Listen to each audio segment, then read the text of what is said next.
തേങ്ങയിടാൻ കയറിയയാൾ അബദ്ധത്തിൽ കാല് തെറ്റി താഴെ വീണു. അയൽക്കാർ ഉടനെ അദ്ദേഹത്തെ ആശുപത്രിയിലെത്തിച്ചു. ഡോക്ടർ മുൻകോപിയാണ്. ഏത് രോഗിയെ കൊണ്ടുവന്നാലും ചോദിക്കും, ഇപ്പോഴാണോ കൊണ്ടുവരുന്നതെന്ന്. ഇക്കുറിയും അദ്ദേഹം ചോദിച്ചു, നിങ്ങൾ ഇത്രയും നേരം എവിടെയായിരുന്നു? ആശുപത്രിയിൽ എത്തിച്ചവരിൽ ഒരാൾ പറഞ്ഞു, തെങ്ങിൽ നിന്നൊന്ന് വീണ് കിട്ടിയാലല്ലേ കൊണ്ടുവരാൻ കഴിയൂ.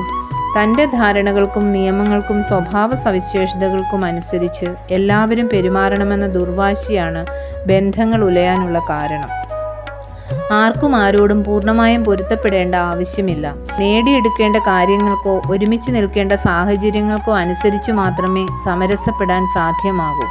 വീടിനകത്തുള്ളവരോട് പുലർത്തുന്ന സമ്പർക്കം തൊഴിലിടങ്ങളിൽ ആവശ്യമില്ല. സഹയാത്രികരോടും അപരിചിതരോടും ഒരേ രീതിയിൽ ഇടപഴകുന്നവരും ഉണ്ടാകില്ല. ഓരോ പെരുമാറ്റത്തിലും